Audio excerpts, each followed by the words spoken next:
বেয়াদব সন্তানকে মানুষ করা যায়, কিন্তু মা বাবা যদি বেয়াদব হয় তাদের সন্তানকে মানুষ করা যায় না। বেয়াদব সন্তানকে মানুষ করা যায়, কিন্তু যে সন্তানের অভিভাবক বেয়াদব তাদের সন্তানকে মানুষ করা যায় না। এটা ভালো করে মনে রাখবেন। আপনি যদি সন্তানের উস্তাদদের সাথে বেয়াদবি করেন, সন্তানদের উস্তাদদের সাথে দুর্ব্যবহার করেন, মনে রাখবেন আপনার সন্তানের ভবিষ্যৎ আপনি নিজ হাতে ধ্বংস করে দিলেন। আপনার সন্তানের ভবিষ্যৎ আপনি নিজ হাতে ধ্বংস করে দিলেন। এই জন্য খবরদার, খবরদার, সন্তানের উস্তাদকে নিজের উস্তাদের মতো শ্রদ্ধা করবেন। আমরা বলি না আমাদের থেকে ভুল ভ্রান্তি হয় না, হয় আমাদের থেকে ভুল ভ্রান্তি, কিন্তু ভুল ভ্রান্তি হইলে মনে করেন আপনার সন্তানদেরকে কেউ মারলো, আচ্ছা শুনেন, আপনার সন্তানদেরকে আপনার বসে এক সন্তানদেরকে মারলো, একটু মারছে, আপনি মারেন না আপনার সন্তানকে? কত বাবা তার সন্তানকে মারে, কত মা তার সন্তানকে মারে, মায়ের আবার লুকায় লুকায় চোখের পানি মুছে। তাহলে আপনি যদি মারতে পারেন, আপনি যদি আপনার মা যদি মারতে পারেন, ছেলে যদি বাবা যদি মারতে পারে, তাহলে শাসনের জন্য ওস্তাদ যদি একটু মারে, এটার জন্য এত মায়া কান্না কেন? একটু মায়া কান্না কেন? আবার মায়া কান্না তো ঠিক আছে, এটার জন্য একবারে পুরো এলাকা ঘুটাইয়া বিচার জমাইতে হবে উস্তাদের বিরুদ্ধে, এটা কেমন কথা? এটা কেমন কথা? এই জন্য মনে রাখবেন, এই ধরনের মা বাবার সন্তান কখনো মানুষ হতে পারে না, কখনো মানুষ হতে পারে না। হ্যাঁ, যদি জিয়াজতি হয় আমাদের পক্ষ থেকে বলা আছে, মোহতারাম সাহেবকে জানাবেন। আমাকে একজনকে জানাইলে যথেষ্ট, সারা দুনিয়া জানার কোনো দরকার নেই। আবার অনেকে আছে আমাদের পুলিশের বই দেখেন পুলিশের বই। ওই দিন তো বাদশা সাহেব বলতেছে, আমার এই যে ডালখানাগর ওখানে ওনার একটা মাদ্রাসা আছে, ওই মাদ্রাসাতুল ইহসান নাকি মাদ্রাসা, ওই মাদ্রাসার এক ছাত্র খুব দুষ্টামি করে, পড়াও পারে না, সে নিজেও দুষ্টামি করে, অন্যদেরকেও ক্ষতি করে। এখানে মেনে মনসেল আমাদের এখানেও আছে, যে নিজেও পড়ে না, নিজেও দুষ্টামি করে, আবার অন্যদেরকেও কি করে, নষ্ট করে। তো উস্তাদরা তার বাবাকে ডেকে না বলছে, তার পীরে বলছে যে এর লেখাপড়া হবে না, এর নিয়ে যান। কারণ সে নিজেও ডিস্টার্ব করে, অন্যদেরকেও কি করে, ডিস্টার্ব করে, নিজেও পড়ে, অন্যদেরকে ডিস্টার্ব করে। তার বাবা তাকে হাতে পায়ে ধরে বলছে, হুজুর না, রাখেন, একটু মারেন কাটেন, আপনি রাখেন। তো উস্তাদরা বলা, তাহলে আমাদেরকে লিখিত দিতে হবে, আমাদেরকে লিখিত দিতে হবে। এবার লিখিত দিল, মারেন কাটেন যাই করেন, তো আমার ছেলেকে হাফেজ করে আনেন। তো লিখিত দিচ্ছে। তো এবার বললেন, আমি তো এটা রেখে দিছি আমার ট্যাক্সে, কোন উস্তাদরা দেখাইও নাই। এই ছেলে তো তার অভ্যাসে দুষ্টামি করা, পড়া না পারা, আজকেও সে দুষ্টামি করছে, আর উস্তাদরা তাকে পিটাইছে। যখন পিটাইছে, এখন সে বাসাত গেছে কেনা খেতে, বাবা দীক্ষা এখন কালকা গই দিছি, মারতো কাটতো, আজকেই মারছে, কালকা তো কাটবো। এই জন্য বাবা আমি বাসায় গেছি, তো আমি বাসায় গেলাম, বাসায় গিয়ে সেরা আমাকে ফোন দিয়েছে, হুজুর কোথায়? বাসায়। নিচে নামেন, এখন পুলিশ আসতেছে। কি হয়েছে? পুলিশ আসতেছে।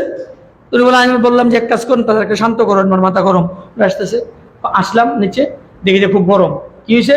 ও দেখেন হুজুর, কালকা মাত্র আপনাকে লিখে দিয়ে গেলাম যে মারেন কাটেন, ঠিক আছে, আজকে মায়ের শুরু করছে, কালকা তো কাটবো। হ্যাঁ, এখন পুলিশ আসতেছে, আমরা ওস্তাদ ধরে পুলিশ এসে নিয়ে যাবো। উনি বলেন, আমি তো তাকে বুঝাইবার চেষ্টা করলাম যে দেখো, এখানে উস্তাদের কোন, তুমি যে লিখিত দিছো এটা শুধু আমার কাছেই আছে, এটা উস্তাদরা জানে না, আমার দেখছি আছে, কোন উস্তাদরা জানে না। এটা তার নিয়মিত প্রত্যেকদিন দুষ্টামি করে, প্রত্যেকদিন মায়ের কে আজকে সেভাবে মায়ের খেয়েছে। এখানে এটার সাথে কোনো যে তুমি লিখিত দিছো এই জন্য আজকে মারছে কালকে কাটবে, এমন কোনো কিছু না। কিন্তু সে বুঝতেই রাজি না, সে বুঝতেই রাজি না, সে পুলিশের বই দেখা। শেষ পর্যন্ত কি হলো, কেসের এই ছেলেটাও তো হয়তো দুষ্ট হয়েছে, গুন্ডা পান্ডা হয়েছে, তার প্রত্যেকটা ছেলে গুন্ডা পান্ডা হয়েছে, কারণ একটাই, উস্তাদদেরকে পুলিশ দিয়ে শাসন করতে চাইছে।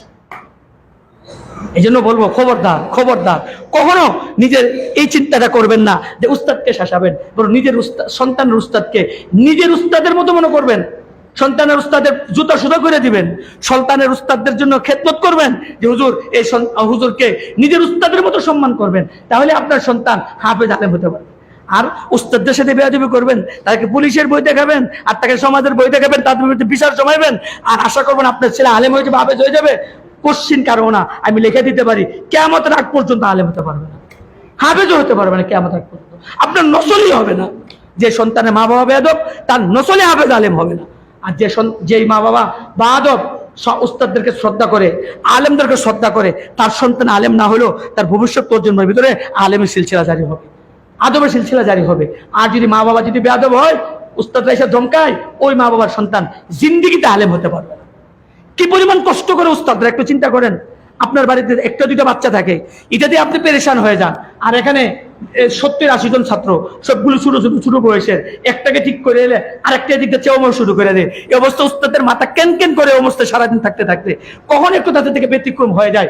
আমাদের পক্ষ থেকে বলা আছে ছাত্রদেরকে শাসন করবা না, শাসন করতে অতিরঞ্জিত করবা না, পিটাইবা না, বলা আছে, মাদ্রাসার প্রতি কানুন আছে।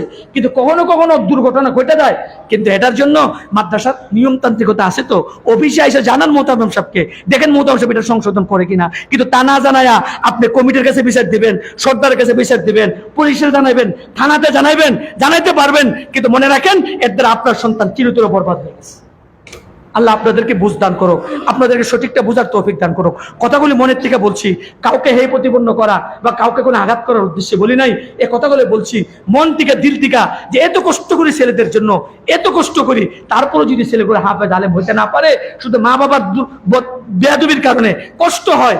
এই জন্য বলবো আল্লাহর রাস্তে মা বাবা বেয়াদব হয়েন না, তাহলে আপনার সন্তান আলেম হবে। আর মা বাবা যদি এরকম বেয়াদব হয়ে যান, মনে রাখেন আপনার সন্তানের ভবিষ্যৎ ধ্বংস। আল্লাহ আপনাদেরকে বুঝার তৌফিক দেখ, আমাকেও বুঝার তৌফিক দান করো। আল্লাহ তাআলা আমাদের সবাইকে বুঝার তৌফিক দেখ।